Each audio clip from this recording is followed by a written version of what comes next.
Assalamualaikum, selamat datang di channel Kimia Session, channel belajar kimia yang praktis dan mudah dipahami bersama Bu Lisa. Video kali ini kita akan membahas materi struktur atom dan sistem periodik unsur atau yang sering disingkat SPU. Pertama, kita akan bahas dahulu tentang perkembangan teori atom. 1. Teori atom Dalton. Atom merupakan partikel terkecil penyusun materi yang tidak dapat dibagi lagi. Bayangkan, kalian punya kapur tulis. Terus, kapurnya kita tumbuk atau kita gerus sampai halus, sampai menghasilkan butiran terkecil dan tidak dapat dibagi lagi. Itulah yang disebut atom menurut Dalton yang berbentuk bola pejal. Apa itu bola pejal? Bola yang dalamnya berisi penuh, tidak ada ruang kosong. Contohnya, bola yang dipakai pada tolak peluru, di dalamnya full ada isinya. Berbeda dengan bola plastik yang digunakan untuk main sepak bola, tengahnya kosong. Selanjutnya, teori atom Thomson. Thomson melakukan percobaan menggunakan tabung sinar katoda dan menemukan elektron. Jadi dari teori atom Dalton ke Thomson ternyata di sini ada penemuan elektron. Yang tadinya kata Dalton, atom itu bagian terkecil penyusun materi yang tidak dapat dibagi lagi, gugur sama teori atom Thomson. Ternyata di dalam atom itu ada penyusunnya, salah satunya adalah elektron.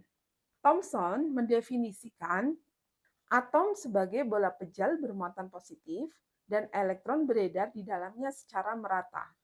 Jadi ini ada bola pejal, muatannya positif. Dan elektronnya tersebar secara merata. Jadi jumlah positif dan negatifnya itu sama. Jadi atomnya bersifat netral. Elektron diibaratkan kismis yang tersebar dalam roti kismis, sehingga teori atom Thomson sering disebut juga sebagai teori roti kismis.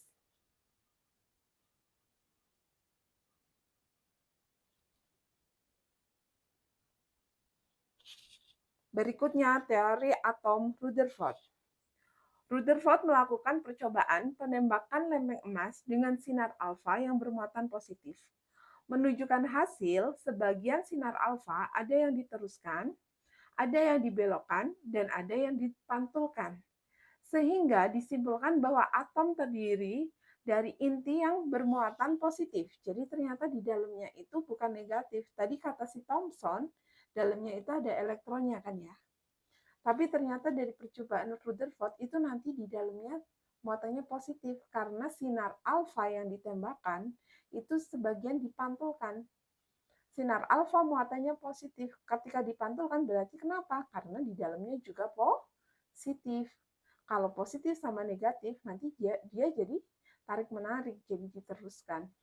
Sehingga disimpulkan bahwa atom terdiri dari inti bermuatan positif, yang terdiri dari proton serta neutron, dan elektron beredar mengelilingi inti atom. Jadi di sini elektronnya beredar mengelilingi inti atom. Bayangkan elektron seperti manusia. Kalau kita disuruh lari mengelilingi lapangan, kira-kira semakin lama, apa yang akan terjadi? Pasti energi kita semakin berkurang. Kita kelilingnya udah nggak semangat lagi, lintasannya semakin mengecil dan terus mengecil, sehingga lama-lama elektron akan mendekat ke inti atom, lalu akan menabrak inti. Kalau inti atomnya ketabrak, otomatis atomnya jadi hancur dan nggak ada dong wujud atomnya. Maka teori atom Rutherford gugur dan disempurnakan oleh teori atom Niels Bohr. Niels Bohr mengatakan bahwa atom terdiri dari inti bermuatan positif dan elektron beredar mengelilingi inti atom pada lintasan-lintasan dengan tingkat energi tertentu. Jadi menurut Niels Bohr, atom itu terdiri dari inti. Ini intinya positif, terdiri dari proton dan neutron. Kemudian elektron beredar mengelilingi inti atom pada tingkatan-tingkatan energi tertentu. Di sini nanti ada elektronnya. Ini elektronnya berputar-putar. Ini ada elektronnya berputar-putar. Yang mana elektron di masing-masing lintasan ini akan beredar mengelilingi inti atom tanpa melepaskan atau menyerap energi. Jadi dia nggak butuh energi berapapun dan tidak perlu melepaskan energi berapapun untuk bisa berlari-lari di tingkatan-tingkatan tersebut.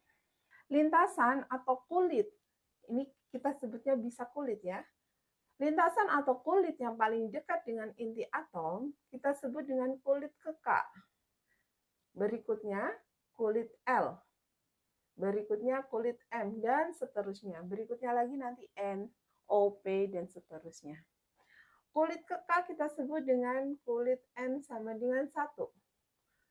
Kulit kedua N sama dengan 2. Kulit ketiga N sama dengan 3. Masing-masing kulit memiliki energi yang berbeda-beda. Kulit yang paling dekat dengan inti atom, energinya paling kecil. Semakin jauh dari inti atom, energinya semakin besar. Misalkan, energi di kulit ke-1 kita hargai 10. Maka energi di kulit kedua kita hargai misalkan harus lebih besar, 20. Energi di kulit ketiga misalkan lagi 30. Nah, elektron juga dapat berpindah-pindah atau dapat bertamasya nih dari lintasan yang satu ke lintasan yang lain dengan cara menyerap atau melepas energi. Sehingga elektron memiliki energi yang sama dengan lintasan yang menjadi tujuan. Contohnya, dari kulit ke-1. Kulit ke-1 mau pindah ke kulit ketiga. Kulit ke-1 tadi energinya 10. Kalau mau pindah ke kulit ketiga, artinya dia harus memiliki energi sebesar 30. Berarti dia butuh 20. Atau dia harus menyerap energi sebesar 20. Kalau misalkan lagi elektronnya mau berpindah dari kulit kedua ke kulit ke-1. Kulit kedua tadi energinya 20. Kulit ke-1 10.